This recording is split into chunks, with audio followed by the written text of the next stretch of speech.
What's your name and what's your ethos? Yeah, my name is Kafi Asfal. I live in Atlanta, Georgia. I'm a father of 4 kids, and my job title is truck driver across the United States, and I drive Kenworth T680. How is your life different from now compared to 4 years ago? Well, actually, 4 years ago, I would like to talk about in general truck driving business or maybe transportation over the road. It used to be a lot better because a lot of people used to make money because of gas price, and there's a lot of freight going on from one point to another, and it used to be a lot of goods and a lot of stuff coming in from China as well. But because of this war going on, and this the trading system going on between Joe Biden and the China government is, and they put a lot of tariffs on it, and because of that, a lot of goods is they hold on right now. So that's affect my job, my incomes, my family. So right now, everybody's struggling. So, would you say that most truck drivers are leaning towards Trump? So when it comes to voting, or maybe of course. So since I work at the North Dakota, that's mainly the second largest state producing oil. And when Trump was a president, there's a 500 million barrel coming out a day. When Joe Biden took office, he cut that in half, so it's only 250 barrel oil producing. So that's eliminates a lot of jobs for truck drivers and anything related to it. So, compared to Biden and Trump, what are like the biggest similarities and differences in general from what you experience? There's a lot of similarities, when it comes to the foreign affairs and the foreign interest. I would say there's a lot of things are very similar. If you ask me and why, I can go to detail later. And another similarity is easy when it comes to Israel. Both parties have the same interest on in Israel. The difference is, obviously, a Republican and Democrat. So Republican is they support a lot of the rich people, so they cut a lot of tax for rich people, so they can invest that money toward opening big jobs. The Democrat is take a lot of taxes from rich people, and that probably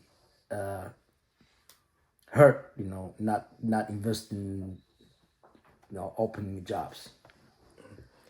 Another question that I have is like, do you think that Joe Biden could handle like the Palestine conflict any better, to your knowledge, or do you think that he has the right to send all this money to Israel?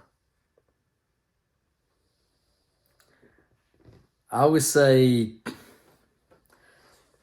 so I can't talk about Trump, how he's gonna handle it because the presidential election, all of his promises, not yet. Maybe in the future, near future, I would say so.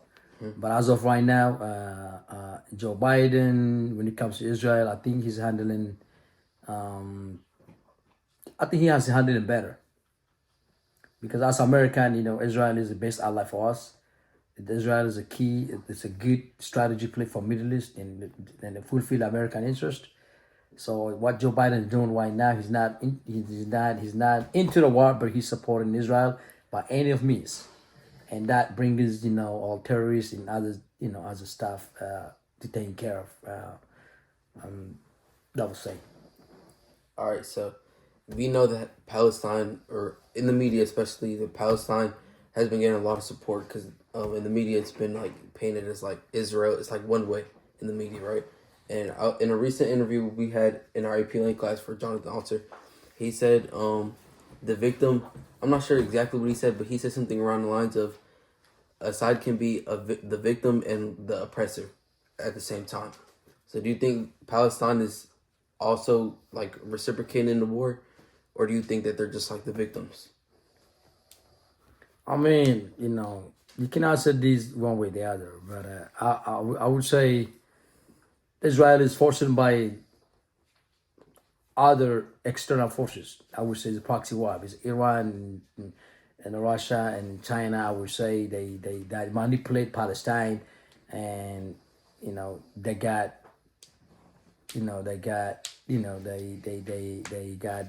what I was gonna say is they forced it by other external force, and they start the war toward Israel because they have interest as well. All right, so the last part of this interview is gonna be conclusion.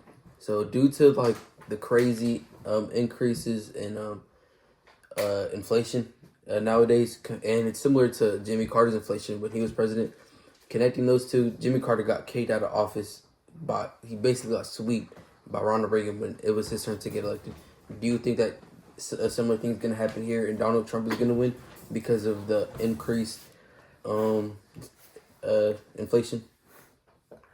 Yeah, right now I would say even though the media don't talk about we're not in a recession, we are a big recession because I know about that, to the business point, and I know a lot of transportation business. I know a lot of public transport as well, not commercial, both of them, and I know a lot of small businesses.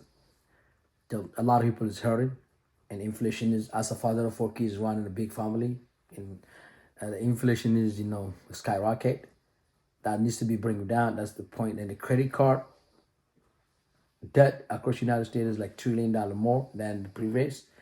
I mean, you look in every angle. We are in a bad shit right now. So people, they always gonna vote the better. So I don't think so. To my knowledge, I'm not a politician, but I have a little bit knowledge.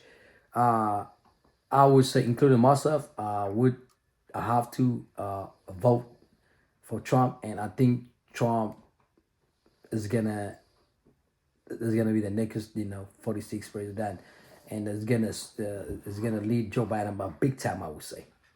Yeah, well, I know this interview's about you, but we had made conclusions together. I would say I agree, not only because of the inflation, but Biden is also, and he agrees with the TikTok banning, and most of his base is the younger generation. The younger generation is absolutely obsessed with TikTok, and stuff like that is the reason why I feel like Biden's just not gonna win this time, and I don't feel like he's not appealing as much to the his base anymore, especially with the Israel conflict, because most of his base is like pro-Palestinian. So I agree.